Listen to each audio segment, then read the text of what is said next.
Hello everyone, Steve here, back again with another tabletop baseball video. Hey, before I jump into today's topic, I wanted to mention something just for the record. You know, I've been kind of deeply involved in the hobby again for the last couple of years, mostly focused on analyzing sims, understanding how they work, reverse engineering some of the old vintage sims and so on. Just want to make it clear that, you know, I'm doing all this just for fun. I'm not looking to make any money. And I'm also very sensitive to not infringing on anyone's intellectual property.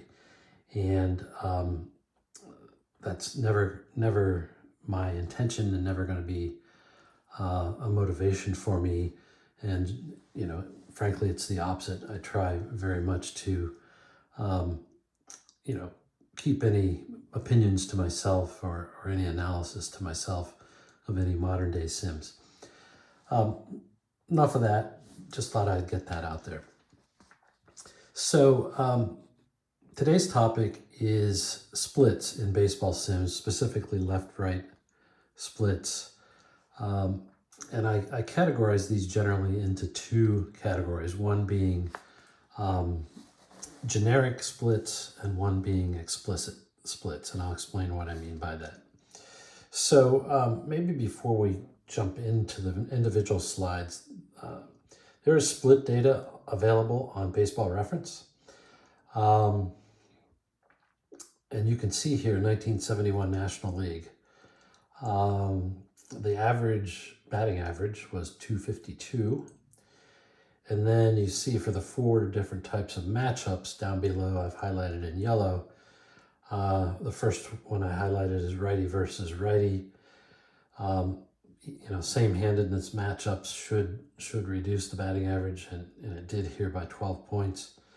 The very bottom is left versus left, and that only reduced the batting average, or was only below the league average by 2 points. Typically, left versus left is the most dominant handedness matchup, but in this particular year, that was not the case.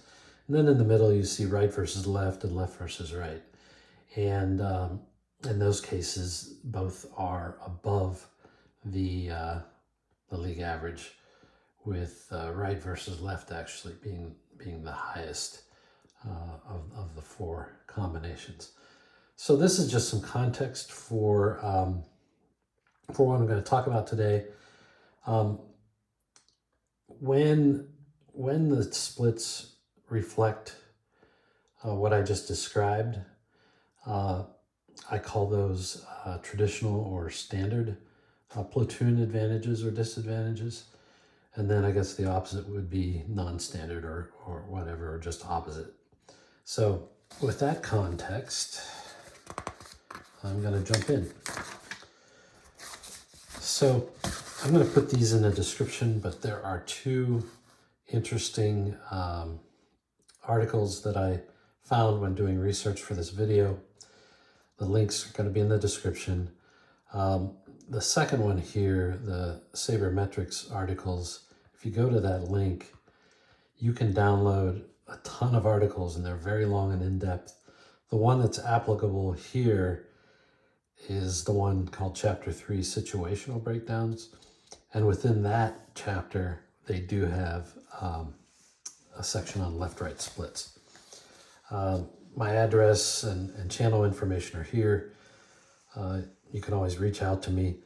The purpose of this video and all my videos is to promote discussion and share information. So feel free, and actually encourage you to make comments under this video. Feel free to like or subscribe if that is something you want to do. So you may want to pause this, but I've categorized splits into generic and explicit, and I made some comments about generic splits and explicit splits. So on the generic side, you know, the conventional wisdom is that what I just called the standard platoon advantage or disadvantage, that's going to prevail over time. And the implication is that if in a given situation or a given player in a given season, the standard platoon advantage or disadvantage is opposite of what you would think, then it's a temporary aberration. And I think from a sim standpoint, some sim designers say, well, I'm not going to card a player or build into the engine an exception. I'm going to design to the standard situation, which is that same handedness matchups are bad for the batter.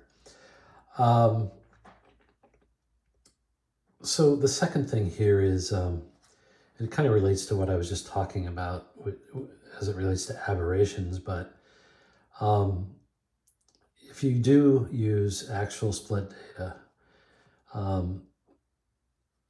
you'll run into a situation that I call a small sample size issue.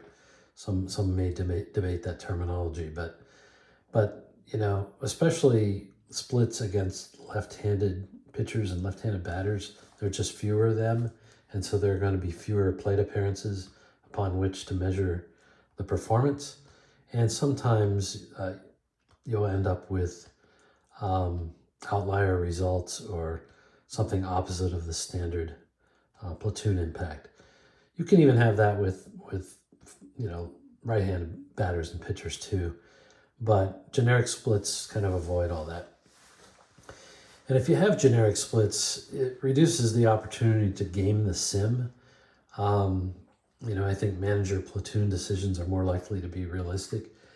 The unique situation with our sims is we know how the players are going to perform based on the handedness matchup. And a lot of times that data is printed on the player card that we're using to play the game. And so we'll make our manager decisions based on that. Whereas, in real life, I don't know that they, at least back in the vintage days, whether they really did that or not. I think they were more religious about, or dogmatic about right versus left and left versus right and so on. And the pinch hitters and the reliever matchups and so on would definitely take that into account. On the right side, some comments about explicit splits. And what I'm really talking about is splits that are customized to the batter's actual performance in that season. So, the reality is, as I said, not all pitchers or batters are going to demonstrate that standard platoon advantage or disadvantage in a given season, maybe even over multiple seasons. But even maybe more important is, even if they follow the standard platoon effect, it can vary in degree. And I'm going to show you a couple of examples here. And that kind of leads to the next point, which is, a lot of people like to do replays, and they're very dogmatic about the fact that every single player that ever played in that season needs to be carded, et cetera, et cetera. And I think in that spirit, you would want a sim that has splits, and those splits are based on the actual split data for that player. I think like I was saying on the left side, the player's true underlying skill or tendencies may not be reflected in that specific performance data for that specific season, but it is the performance from that specific season. Lastly, platoon splits are more than just batting average. And this is something I learned way back when I made my own sim, but the handedness matchup influences the walk rate, the strikeout rate, the home run rate, which therefore influences the slugging percentage and so on. So I made some parting comments here. I think the first one I've already made. The second point is a lot of the vintage games had no split features, and I'm thinking of Stratomatic Basic, a vintage game I've been working with called Long Ball, and so on. And then the other ones had generic splits built in, which include a game that I've worked a lot with called Batter Up, and another game that I reverse engineered called Grand Slam. Okay, so I'm going to run through some quick examples that I'm familiar with about how explicit splits are implemented. I really struggle to think of a game that I know of that has splits only on the pitcher side or the pitcher cards. They probably exist, but I just can't think of any. Stratomatic, which many people are familiar with, the advanced and super advanced, have essentially all result types on separate left and right sides of the cards. We'll show a quick picture of that. Statispro Advanced has separate columns for left and right handedness. And then in addition, if you know Statispro, pitchers have a PB rating, and in Statispro Advanced, there are separate PB ratings for facing left-handed batters and right-hand batters. And we'll take a quick look at that as well. Modern game season ticket baseball has explicit pitcher-batter splits. We'll take a look at that, and as well as ballpark baseball. I made a hybrid column or an other column. Payoff pitch on the cards has explicit splits for the batters. If you look at a pitcher card in payoff pitch, you don't see any splits. The creator of payoff pitch has explained at length how splits are embedded in the pitcher card, however, and you can do a lot of research on that issue separate on your own. We'll talk a bit about the apba master game, but as I understand it, the handedness matchup adjusts the pitcher grade to varying degrees. And then this vintage baseball is my own sim, but I have, in that sim, I take into account the walk rate and the strikeout rate for both the pitcher and the batter. It's a 50-50 game.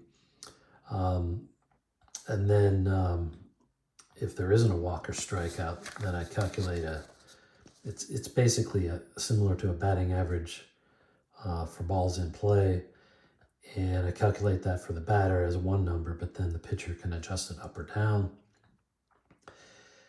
So for that specific aspect, it's really pitcher only. And then the hit mix, single, double, triple home runs are on the batter card, but the pitcher does have a plus or minus rating that can modify that home run result. Lastly, we have Sports Illustrated Baseball. I'll show you in a second. There are separate batter charts versus left-hand pitchers and right-hand pitchers. And the legend is that when Sports Illustrated came out with this split approach in 1971 for the 1970 season, that's what prompted Stratomatic to move on to the advanced game. I don't know if that's true. There is the full range of results for the two split rows. So those are just some examples. I'm going to show you some pictures here. Feel free to pause, but I'm going to try to go fast here.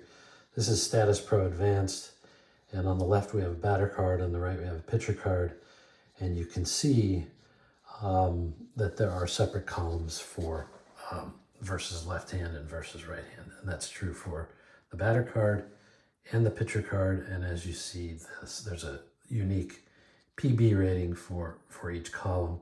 In this case, it happens to be the same, which is a really, really good rating, to be honest. But yeah, so that's Statispro Advanced. Stratomatic Advanced and Super Advanced split the card, turn the card over, turn it sideways and split it in half. So you have a completely unique set of card results, whether you're facing a left-hander or a right-hander.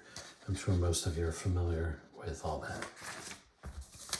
I mentioned Sports Illustrated, and we'll just look at the top row here real quick, but you can see for Gene Alley, he has the top row as his performance against left-hand pitchers, and the bottom row is his performance against right-hand pitchers.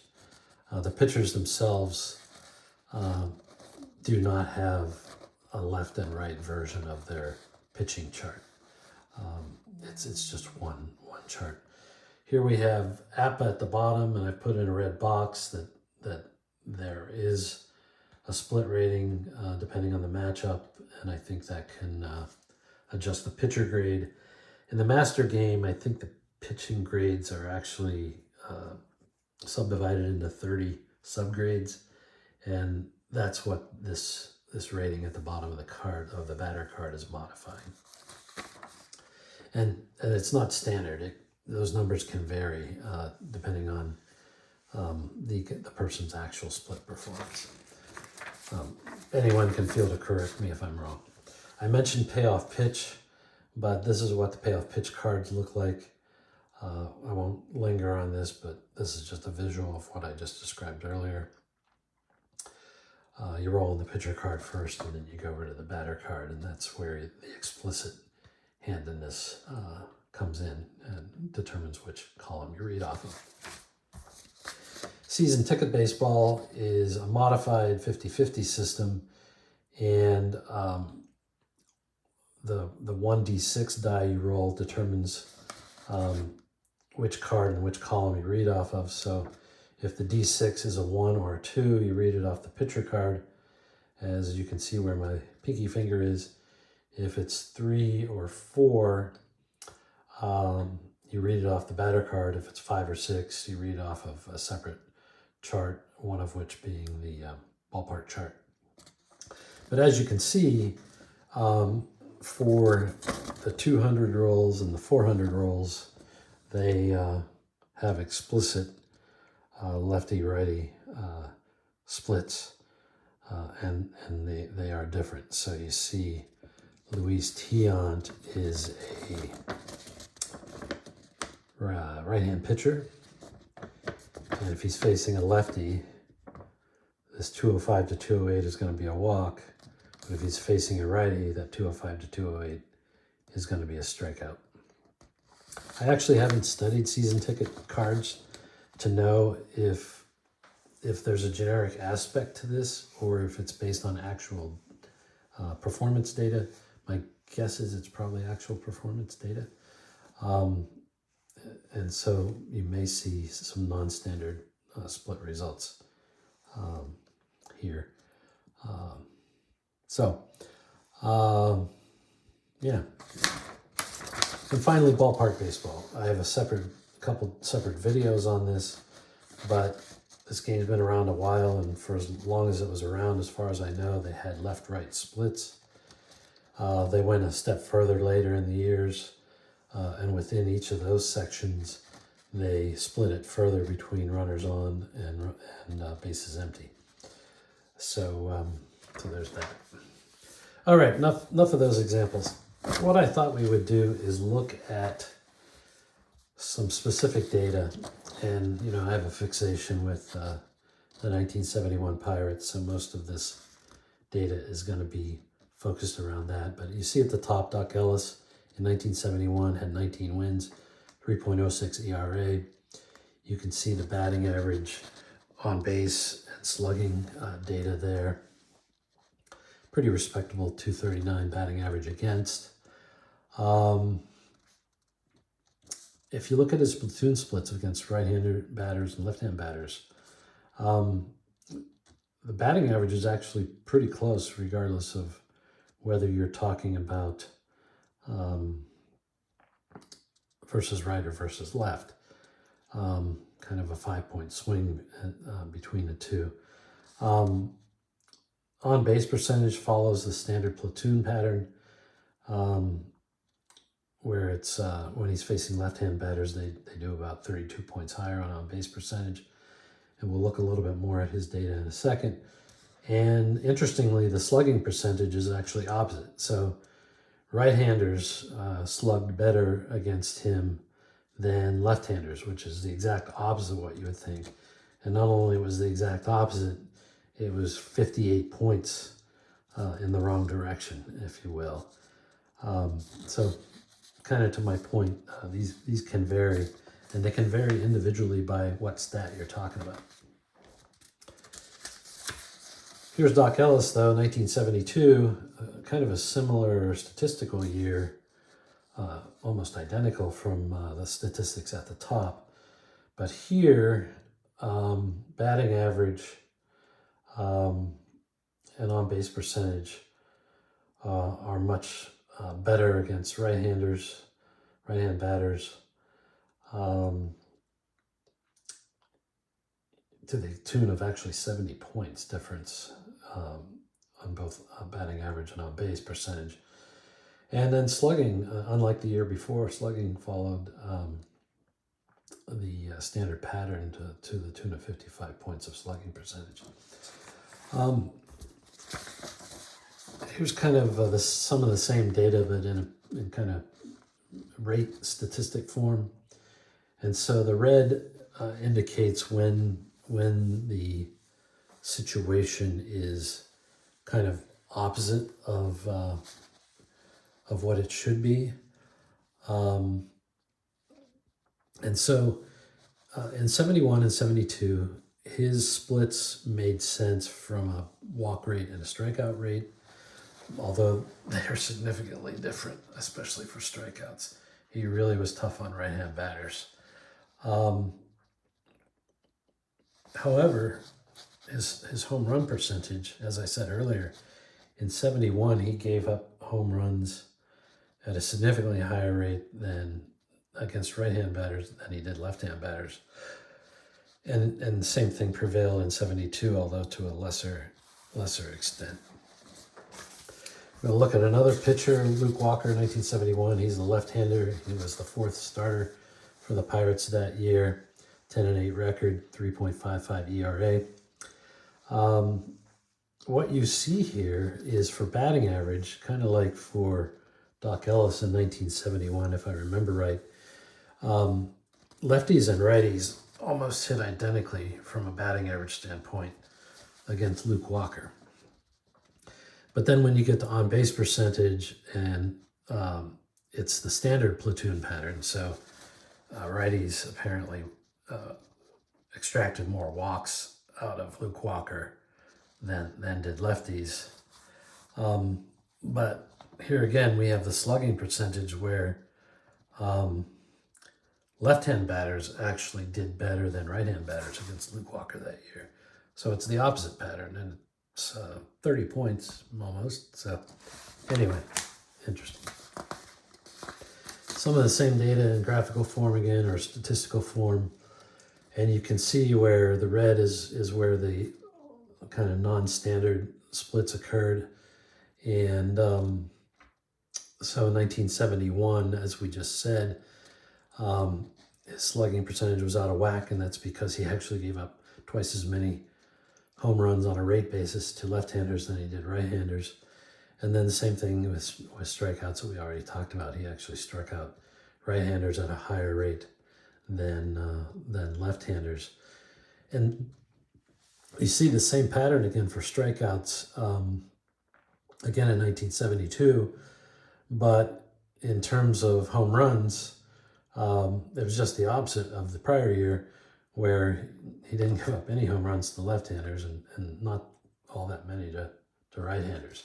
So again, the whole point of all this is the data kind of moves around from statistic to statistic and from year to year. Lastly, Willie Stargell, left-hand batter, 1971, led the league in home runs.